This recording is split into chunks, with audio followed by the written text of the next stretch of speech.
छह दरिंदे भाइयों ने अपने बहन को क्यों मारकर खाया, इसके पीछे का राज जानकर आप भी हो जाएंगे शौक और आपके रोंगटे खड़े कर देगी ये स्टोरी। तो चलिए शुरू करते हैं इस कहानी को।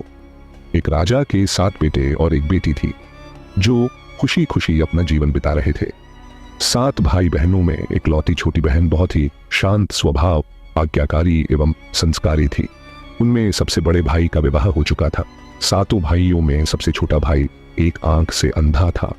छोटे भाई के दिल में अपनी इकलौती बहन के लिए बड़ा प्यार एवं लगाव था। एक दिन बड़े राजकुमार अपनी पत्नी और अपने छोटे भाइयों को साथ लेकर अपने खेतों में काम करने चले गए। चूंकि उस जमाने में खेती बाड़ी आपसी सहयोग से हुआ करते थे, सभी लोग खेतों में काम करने जाने से पहले अपनी छोटी बहन को खाना बनाने का आदेश देकर घर से निकलते हैं। 7 राजकुमार की बहन अकेले घर पर खुशी खुशी सबके लिए खाना बनाने के लिए जंगल से सरौटी साग को तोड़कर लाती है और बड़े प्यार से सरौटी साग की सब्जी बनाने से पहले बैठी सब्जी फल आदि काटने का औजार से साग को काटने लगती है। इसी दौरान वह अपनी उंगली भी काट बैठती है और रक्त की एक तेज धार निकलने लगती है, जिससे उसका पूरा हाथ खून खून हो जाता है। तब राजकुमारी सोचने लगती है कि क्या करूं, अगर घर के दीवार में खून को पोंछूंगी तो भैया लोग देख लेंगे और चिंता करेंगे, और यदि अपने कपड़े में पोंछूंगी तो भाभी खून लगा कपड़ा देखकर माहवारी समझ खाना नहीं खाएंगी। राजकुमारी इस डर से सब्जी पकाने वाले छाता साग में सारा खून को पोंछकर खून को बहने से रोकती है। फिर इसी खून लगे साग को सब्जी बनाती है। जब उसके सारे भाई और भाभी अपने खेतों से लौटते हैं तो छोटी बहन हमेशा की तरह सभी के लिए साफ थाली में खाना और मिट्टी के लोटे में पीने के लिए पानी देती है, और सभी एक साथ खाना खाते हैं और पके हुए साग को खाकर खाने की जमकर तारीफ करते हैं। और वे सब अपनी बहन से पूछते हैं कि बहन, तुम्हारे द्वारा बनाया हुआ यह साग बहुत बार खाए हैं, परंतु आज की बनी सब्जी का स्वाद बहुत ही अद्भुत लगा। बताओ ना, कैसे और क्या क्या मिलाकर इतना स्वादिष्ट सब्जी बनाई हो। पहले तो राजकुमारी डर से सहम गई कि कहीं भाइयों को पता ना चल जाए कि भाई इस मेरे हाथ की उंगली कट गई है। फिर वो थोड़ा सोचकर बोलती है कि कुछ नहीं भैया, जैसा हमेशा की तरह सब्जी पकाती हूं वैसे ही तो बनाई हूं। राजकुमारी अगले दिन 7 भाइयों के अनुरोध पर फिर से एक बार वही छाता साग की सब्जी बनाती है, परंतु भाइयों को पिछले दिन के जैसा स्वाद नहीं मिलता। फिर ऐसा ही अनुरोध 3-4 बार हुआ, लेकिन खून लगे साग का स्वाद उनके मन मस्तिष्क से उतर ही नहीं रहा था। असलियत जानने की जिज्ञासावश 7 भाई और भाभी ने उससे उस दिन के खाना बनाने का तरीका जानने का जिद करने लगे। मजबूरन राजकुमारी को सारी घटना बतानी पड़ी। सच्चाई मालूम होने पर 5वां भाई, जो बहुत ही लालची किस्म का था, उसने बाकी भाइयों से कहा कि बहन का खून इतना स्वादिष्ट लगा तो इसका मांस कितना स्वादिष्ट होगा। यह बोलकर सभी भाइयों के बीच चर्चा करने लगता है। सबसे छोटे भाई को छोड़कर बाकी भाइयों ने राजकुमारी को मारकर उसका मांस खाने को राजी हो गए थे। मांस खाने की सोचकर उन सभी के मुंह से लार टपकने लगता है। भाइयों के मन में स्वादिष्ट खाना खाने के लिए वे कितना लालची बन गए, इसका आभास राजकुमारी को हो गया कि किस प्रकार उसके भाई उनकी मांस खाने की लालसा रखते हैं। एक दिन 7 भाई शिकार खेलने के बहाने राजकुमारी को लेकर घने जंगल में लेकर जाते हैं, जहां पूर्व से निर्मित 4 केंद्र के वृक्षों पर बने मचान के नीचे पहुंचते हैं, जिस पर अपनी बहन को ये झूठ बोलकर चढ़ने के लिए बोलते हैं कि इस मचान पर जंगली जानवर तुम पर हमला नहीं कर सकेंगे। इस प्रकार 7 भाई अपनी बहन को मचान पर बैठाकर अपना अपना धनुष लेकर शिकार करने का ढोंग करके चले जाते हैं। तब राजकुमारी को पूरा आभास हो चुका था कि आज उसका आखिरी दिन है, लेकिन वह चाहती थी कि उनके भाइयों की इच्छा पूर्ण हो, इसलिए भी वह मचान में जाकर बैठ जाती है, केंद्र के वृक्ष के साथ में बांस का बुदा। फिर सभी भाई केंद्र के वृक्ष पर बने मचान से कुछ दूरी पर स्थित टोंगरी छोटा पहाड़ पर अपने अपने धनुष बाण के साथ पहुंचते हैं और एक चट्टान पर बारी बारी से अपने बाणों को तेज धार प्रदान करते हैं। टोंगरी के ऊपर सबसे पहले बड़ा भाई अपने तीर को चट्टान में धार करता है और अपनी बहन पर धनुष से निशाना लगाकर तीर छोड़ता है। तभी राजकुमारी पूरी बातों को समझ जाती है कि भाइयों का क्या इरादा है, और अपनी मातृभाषा में गीत को गाने लगती है। बिंदु बिंदु दादा छाती ताइक ताइक, अर्थात जान से मारना ही है दादा साहब। तो तीर को सीधे मेरे छाती में वार करो, इधर उधर तीर क्यों चला रहे हो। फिर सभी भाई बारी बारी से अपने तीर के धार को तेज करते हैं और राजकुमारी पर निशाना लगाकर तीरों को छोड़ते हैं।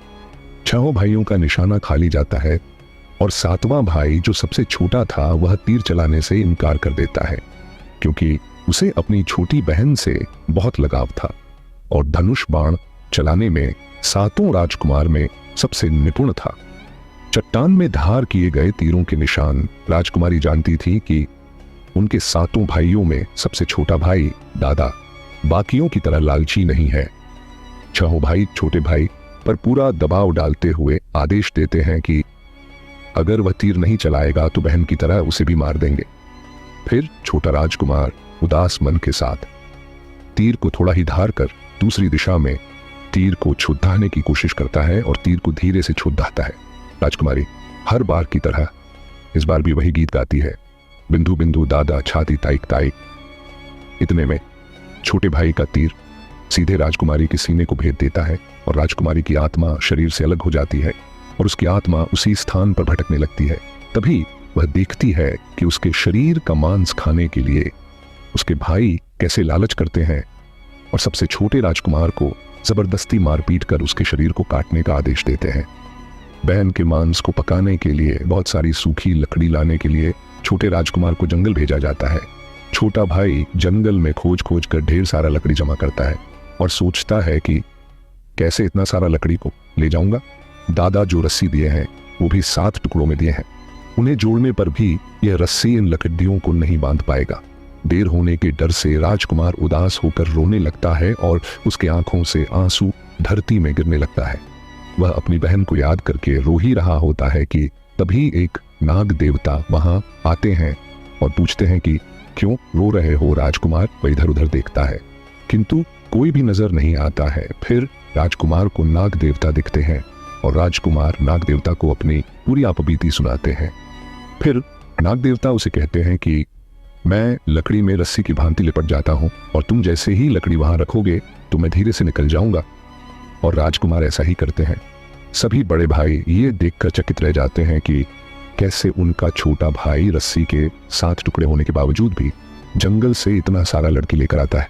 तत्पश्चात वे लोग अपने छोटे भाई को पानी लाने के लिए एक घड़ा में 7 छेद कर भेज देते हैं। छोटा राजकुमार पानी लाने के लिए एक डैडी छोटा कुआं में जाता है और घड़े में पानी भरता है, परंतु उसमें छेद होने के कारण सारा पानी गिर जाता है और राजकुमार वहीं बैठकर सोच सोच कर रोने लगता है कि बिना पानी के वापस जाऊंगा तो बड़े भैया लोग मारपीट करेंगे।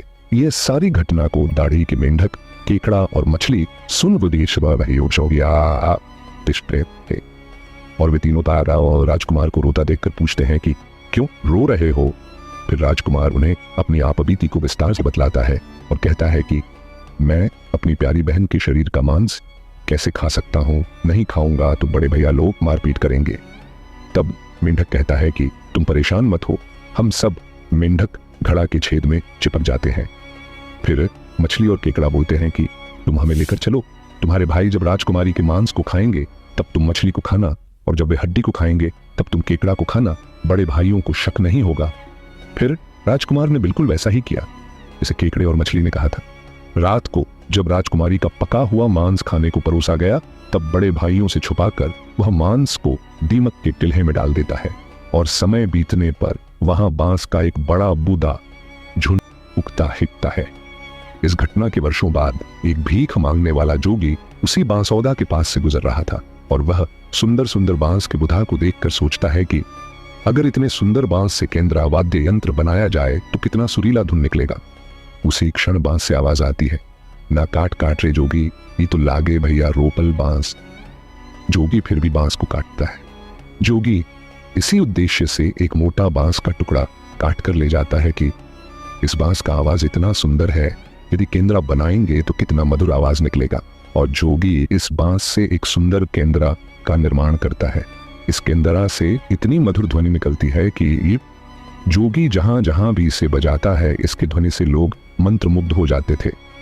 एक दिन जोगी घूमते घूमते बड़े राजकुमार के घर पहुंचता है और अधिक धन के लालच में जोगी जोर जोर से केंद्रा बजाना शुरू करता है, परंतु इस बार केंद्रा का मीठा सुरीला स्वर कर्कश हो जाता है और जब भी जोगी कुछ नया धुन बजाने की कोशिश करता है, बार बार एक ही धुन निकलता है, न बाज रे केंद्रा, ये तो लगो मोर दुश्मन कर घर। बार बार यही धुन निकलने पर बड़ा राजकुमार मारपीट कर जोगी को अपने घर से भगा देता है। ऐसे ही घूमते घूमते जोगी हर भाई के घर जाता है, लेकिन हर बार की भांति वही धुन न बाज रे केंद्रा, ये तो लगो मोर दुश्मन कर घर बजाता है। ये धुन सुन सारे भाई जोगी को डांट डपट कर भगा देते हैं।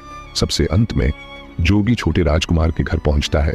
छोटे भाई के घर के आंगन में प्रवेश करते ही केंद्रा खुद ही बजने लगता है। जोर जोर से बाज रे केंद्रा, ई तो लगो मोर छोट भैया कर घर। बड़ा ही मधुर मीठे स्वर का धुन सुनकर छोटा राजकुमार वंदा चंद्रा कर मोहित हो जाता है। और यह धुन सुनकर छोटा कुमार से रहा नहीं गया और जोगी से केंद्रा की मुंह मांगी सोने की मोहरें देकर उसे खरीद लेता है तथा जोगी को अच्छे से मेहमान नवाजी कर अच्छे से विदा कर दिया जाता है। धीरे धीरे समय बीतता है और छोटे राजकुमार अपने काम से कुछ दिनों के लिए बाहर जाते हैं। जब वह वापस लौटता है तो देखता है कि उसका कमरा बहुत सुंदर ढंग से सजा हुआ है और घर के सारे बर्तन अच्छे तरीके से रखे हुए हैं। तब छोटा राजकुमार सोचता है कि हमेशा मेरे कमरे की साफ सफाई घर के नौकर करते हैं, लेकिन कभी भी इतना सुंदर सजाया नहीं गया है। फिर राजकुमार अपने नौकरों से पूछताछ करते हैं कि मेरे कमरे को इतना सुंदर किसने सजाया। नौकरों के मना करने पर राजकुमार सोचते हैं शायद कोई भाभी आई होगी और कमरा सजा कर गई होगी। जब भी राजकुमार घर से बाहर काम के लिए जाते, यही घटना हर बार देखने को मिलती और लगातार होने के कारण राजकुमार के मन में जानने की जिज्ञासा उमड़ने लगी कि आखिर मेरे घर को इतने सुंदर ढंग से कौन सजावट करता है। वह अपने भाइयों तथा भाभियों से भी पूछता है और वे लोग भी सजावट करने की बात से साफ मना कर देते हैं। एक दिन राजकुमार सच्चाई पता लगाने के लिए किसी काम का बहाना कर बाहर जा रहे हैं बोलकर निकलते हैं और छुपकर पुनः वापस आकर अपने कमरे में रखे खजूर के गोल मोड़े हुआ चटाई के अंदर छुप जाते हैं।